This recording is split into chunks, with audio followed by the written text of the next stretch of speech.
馬拉松比賽過程中，當身體某啲部位出現疲勞嗰陣，能否透過切換到其他部位嘅肌肉嚟維持，甚至提升比賽表現？呢個問題一直係長跑運動員同愛好者非常關注嘅焦點。大家好，歡迎收睇 Running Rex， 一個專門以科學原理去解釋長跑表現嘅頻道。今日我會帶大家從運動科學、訓練方案到實戰技巧，全方位剖析如何智能切換不同肌肉群，幫助大家突破困境，提升比賽成績。同時仲會解釋所有專業術語，俾每一位觀眾都能掌握呢啲知識，並運用到訓練及比賽當中。大家喺度跑馬拉松嘅時候，有冇經歷過大腿突然變得特別沉重、酸痛無力，甚至每一步都好似喺硬撐？呢個時候，好多人一定會諗，除咗搏命用大腿，仲能唔能夠多利用小腿或者臀部？比如靠其他肌肉分擔，能否多堅持幾公里，甚至勇奪個人最佳成績？事實上，馬拉松就係一場靠智慧調動全身肌肉嘅長距離挑戰。今日呢，我哋就一齊嚟深入探討點樣喺疲勞來臨時及時採取肌肉切換策略。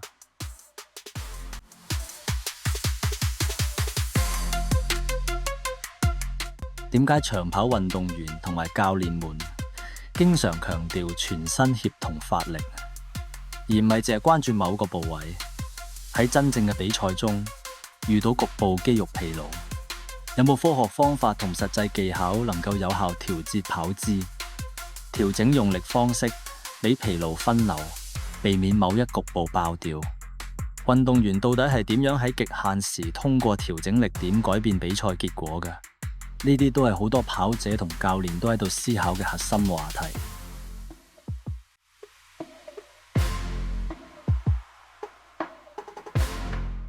首先，等我哋明確乜嘢係肌肉疲勞。根據運動科學，肌肉疲勞可以分為中樞性同埋周邊性兩類。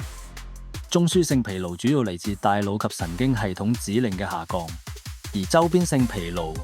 則源於肌肉本身，例如乳酸堆積、糖原耗盡等，導致肌肉收縮能力降低。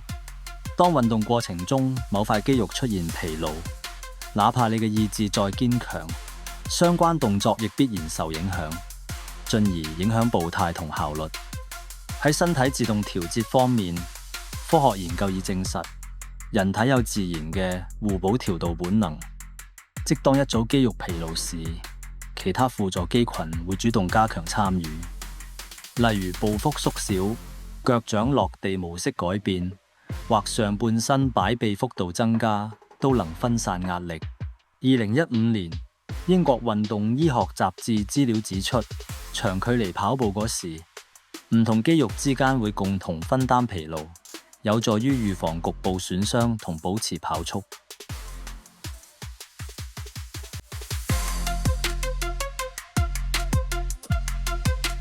讓我哋分析一啲具體例子，例如話你嘅大腿前側，即係股四頭肌，開始感到力不從心。此時如果能夠主動調整跑姿，例如提高膝蓋抬步、加大擺臂幅度，腰部同臀大肌會參與更多主動發力，減輕大腿負擔。根據2012年運動科學研究，馬拉松後段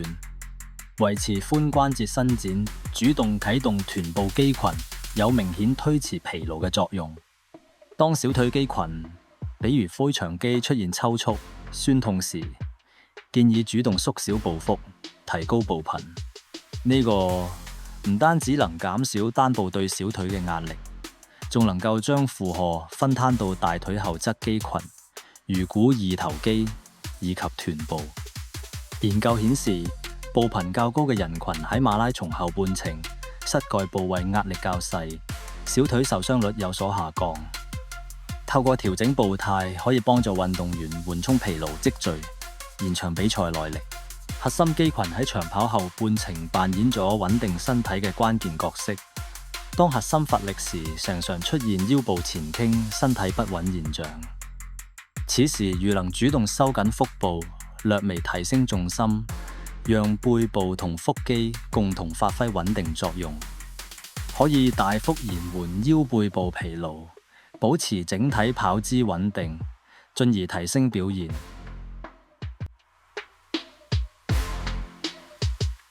喺運動生理學中，代償指嘅係當某一運動部位無法繼續高效工作時，其他肌肉或者關節會自動增加參與比例進行補償。肌肉互補有啲似一對好搭檔，大家輪流協作，避免只有一個人承受過度壓力而提前失效。動作協調則係指唔同部位發力與擺動要有良好時間配合，先至能夠發揮最大效率，並且疲勞分散到更多嘅肌群。呢啲術語背後嘅本質就係俾身體自動調節，動作更加慳力持久。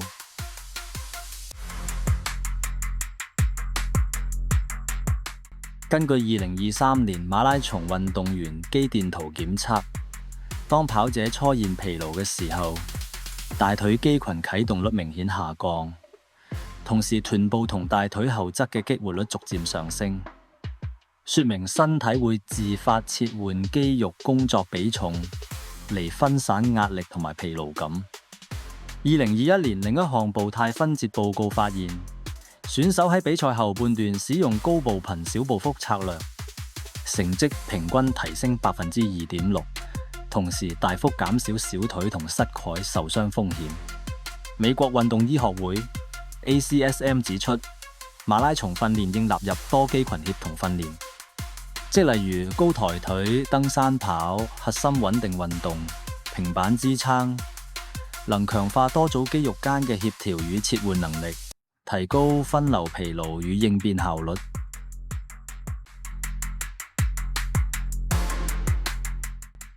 咁身為專業運動員，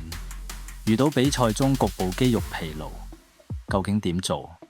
首先，喺賽事過程應該保持身體意識，主動微調動作，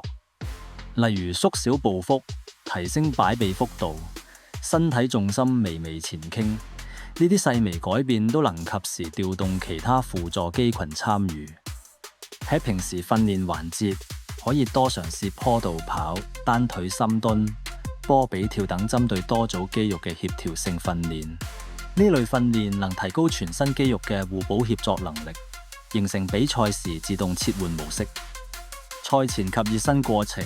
可以用彈力帶進行針對性激活，例如加強熱疲勞部位，如大腿後側同埋臀部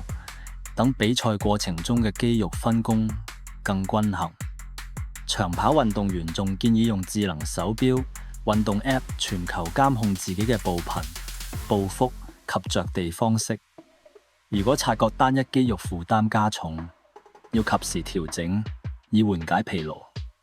更高層次嘅方案係喺賽前刻意練習疲勞後動作切換，即當某一部位疲勞預期，就迅速改用其他肌肉組群參與，並逐步形成動作記憶。例如每跑10分鐘主動調整一次步態，讓肌肉記憶變成自動化反射，喺賽道出現疲勞時能即時應對。